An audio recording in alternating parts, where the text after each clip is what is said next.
Good day and welcome to Bronco's Storytime. Today's story is entitled A Trealaw Ghost Story. Our story starts many years ago and is another memory of mine growing up in the Rhondda Valley. Today's story is a memory of four mates camping out on Trealaw Mountain.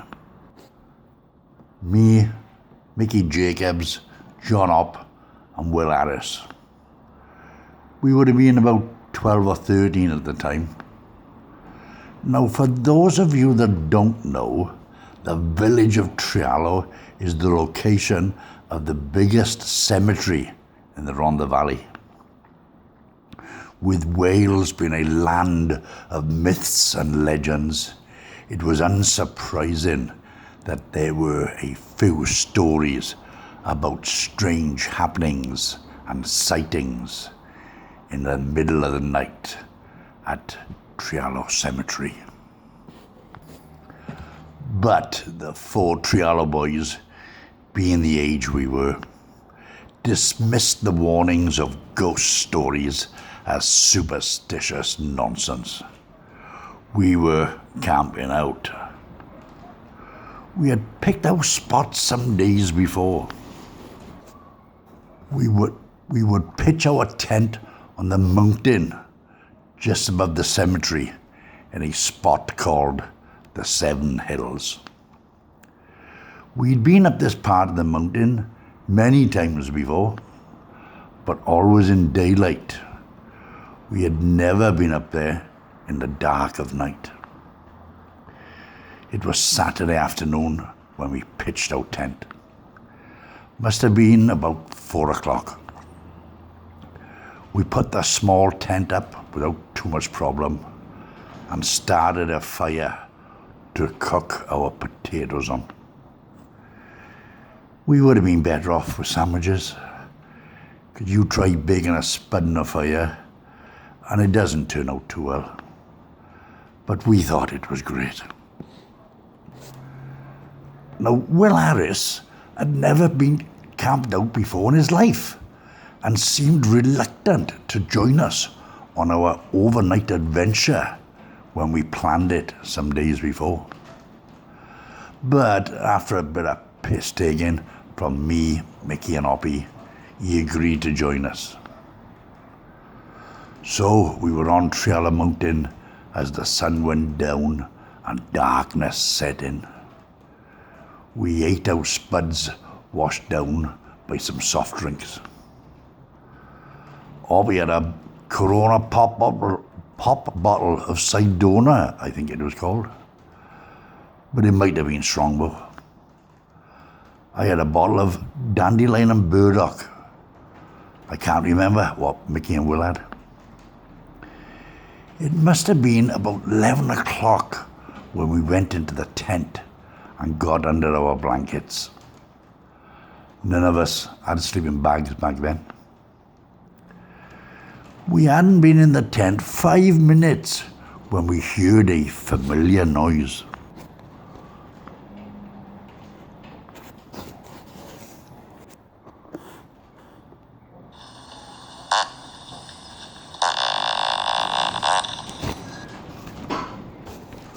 Oh no, someone's let one off. In a small tent, not what we was looking forward to. After a few denials regarding ownership of the noise, Mickey Jacobs owned up and said it was him. Now, Mickey Jacobs suffered with asthma, and he reckons that the noise we heard was his chest wheezing and was not an escape of wind out of his back end.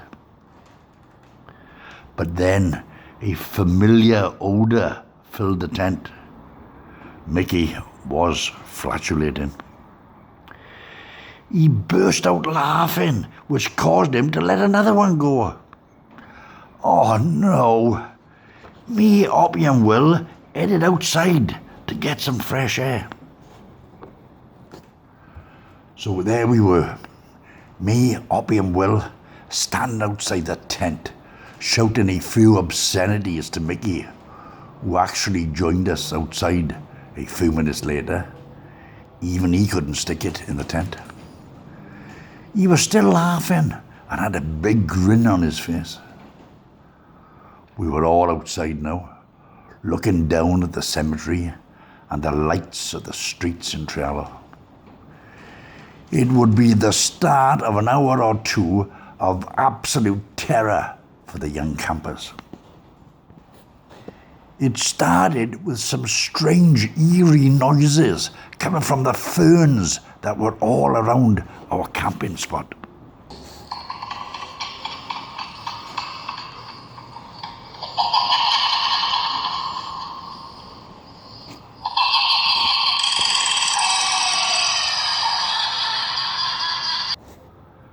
And then the ferns started moving, as if some supernatural force was at work. The tales of ghosts walking around the cemetery and the surrounding areas after midnight filled our thoughts as we all started crapping ourselves. Me and Mickey were scared, but not as scared as Oppie and Will. The rustling of the ferns appeared to be getting closer to us, and the eerie noise was getting louder. Whatever was out there was getting closer. Oppie was the first to bolt. He ran into the tent and hid under his blankets, closely followed by Will, Mickey and me. We put the zipper up on the tent and all of us hid under our blankets. I guess we thought that would save us from any ghosts that were wandering around the mountainside. Yeah, right. Nobody said a word in the tent as we all wondered if we would survive the night. There followed a few minutes of silence, which made us all think our terrifying ordeal was over. But no. Things were about to get a lot worse. The strange, eerie noise started again and was definitely getting closer. Then the guide ropes on the tent started pinging. The ghost was outside our tent. Mickey, Oppie and Will started crying. I just about managed to hold it together. And then, as if things couldn't get any worse, the zip of the tent started slowly opening. This was surely the end for all of us. The zip went from the top down to the bottom, and a head appeared in the opening. All right, boys, camping out to you. It was friggin' Colin Roach. Him and Leonard Jones, rest in peace, Leonard, had heard we were camping out and decided to scare us. And it worked. Roachy, you bastard. We crapped ourselves. We all had a good laugh about what had happened.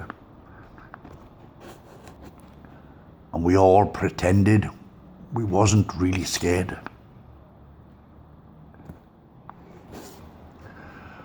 We never camped out on the mountain again.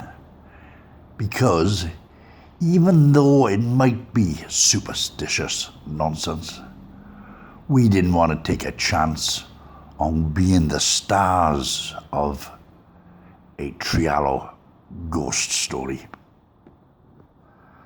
Thanks for listening.